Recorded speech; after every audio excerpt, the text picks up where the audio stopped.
out of Job dealing with access, his faithfulness, and thanksgiving. Access to God, he is faithful, and thanksgiving. Got 3 steps, 5 steps, 7 steps, 12 steps. And if you do these here at the end of these here steps right here, then life is just going to be grand and you won't have no more problems.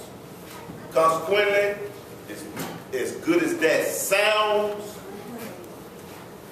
as good as it sounds, the problem is that, you know, those same people that's done those 12 steps and all those different steps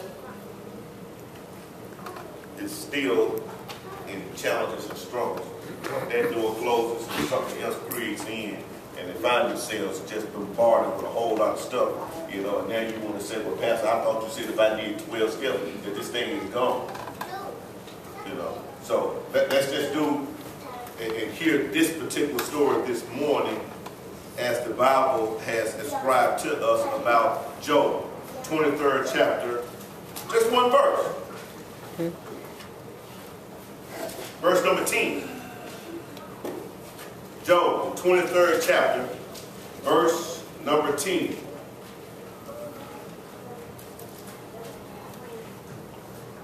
We all there? Amen. But he knoweth the way that I take. When he had tried me, Yes. I shall come forth as gold. Now, Job is a very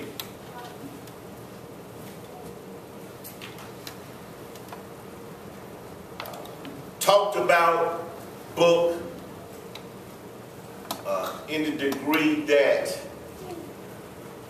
some people ask the question, what did Job do wrong?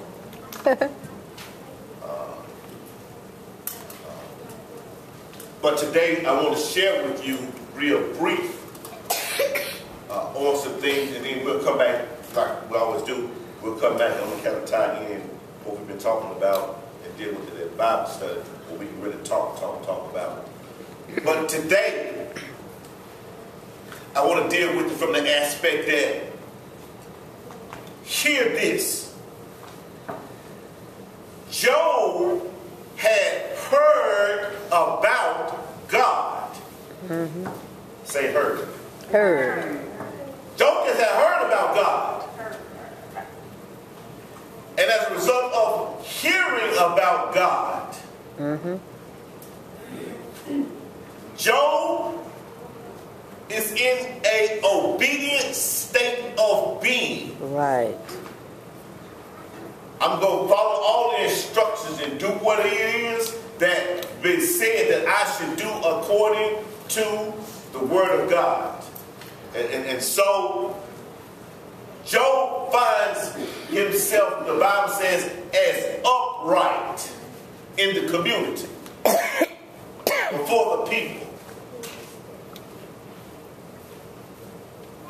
Very rich man. Family is rich. Business. His children own their own homes. But Job is going about life, listen to me now, doing his own thing. When the Bible says that God calls a meeting in the heavens, Job don't know nothing about the meeting being called. And the Bible says that the sons of God and Satan, which is a son, right, comes to the meeting. Job still don't know about the meeting being called. Or as I say, you know, he didn't get that memo. Right. So Job is still going about doing his own thing. Watch what happens. And so the discussion becomes about Job, who's still still don't know nothing about the meaning. Have you tried my servant Job? He's talking to Satan. Right. Job still don't know nothing about the meaning that's going on. He's just down here like us in the land, living. But there's a meaning up in the heavens about Job as to whether or not his faith, Right. his trust Right. in God is really intact. Exactly. Now, here's what's great, is that God had all confidence that Job, it's my boy, he ain't gonna turn against me. Right. Regardless of what happens, he ain't gonna turn against me. Now what I will do is that you can touch anything that he has, but you can't touch his soul. Right. Okay? Right. And so he takes his children, he takes his business, and then his wife said, because we've lost all of this stuff, have you tried, why don't you just curse God? And Job goes through this point. Now, here's what I want to share with us this morning. Because 2012, that's a lot of stuff that's been happening. A lot of stuff that's been happening to a lot of folk, whether we are personally involved or whether somebody that's next to us that's involved, that we feel their pain. Right. Okay? We kind of fix this passage of scripture up about Job as if Job, who is faithful to God, Right. you will see. Job, he cried, he hurt, and Job said, you know what? I cursed the day that I was born. I'd just be better off if I just died. Or better yet, why don't you just put me in the grave until all this stuff is over with and then bring me back up. This is a man that out in the community, to them, he has a relationship with God because he has everything. So let's just examine the scripture. Job says, if I go to the east, go to the back up to the 6th verse. I'm going to read out the NIV because I want you to really get it.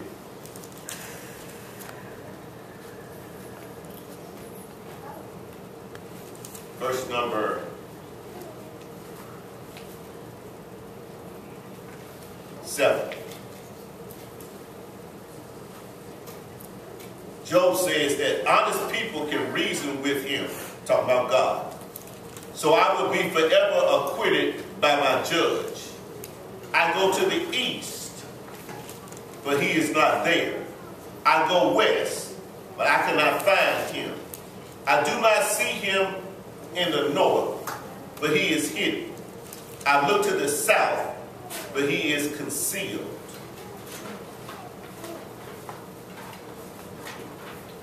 You ever just tried to just say, Lord, where are you? It's the same thing. I mean, it's the same reading. It's not really diluted.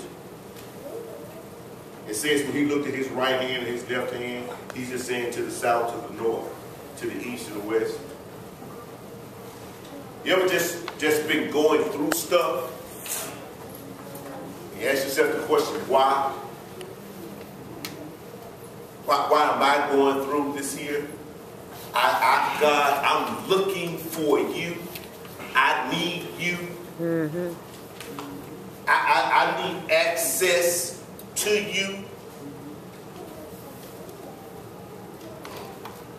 Job says, because his body,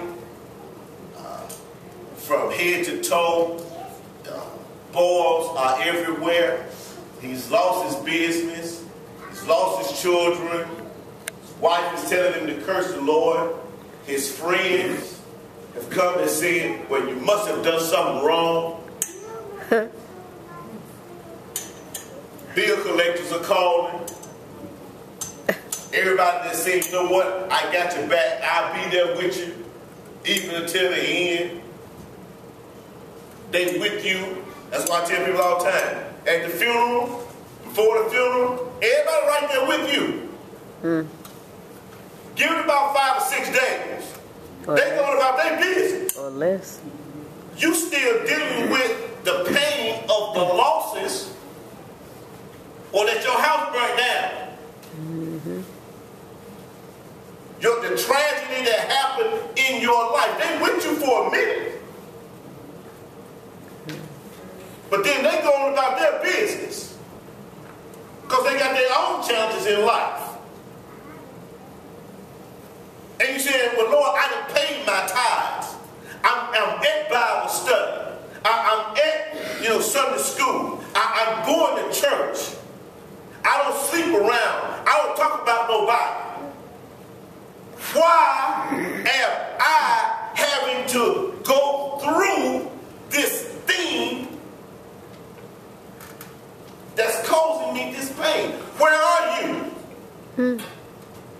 I'm going to church and it's like I ain't hearing nothing that's dealing with my situation. I called on the telephone.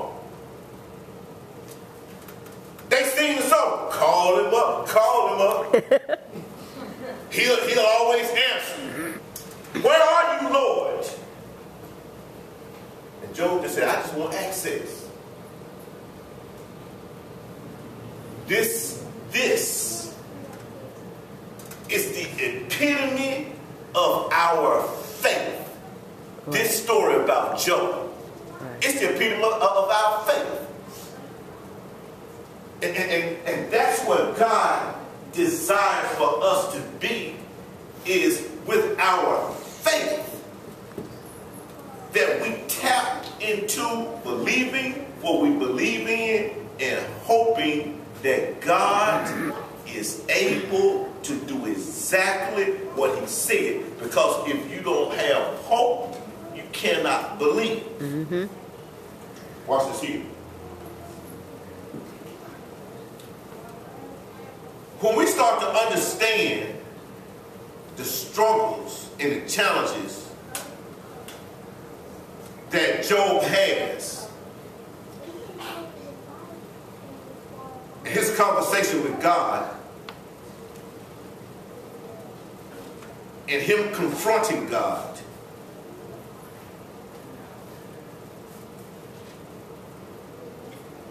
here's something that I want to leave us with this morning.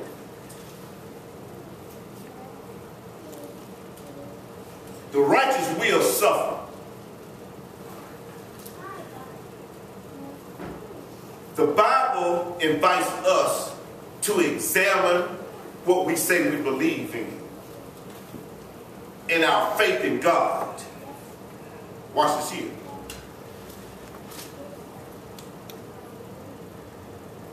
Here's a man that has lived his life, but yet finds himself in a struggle.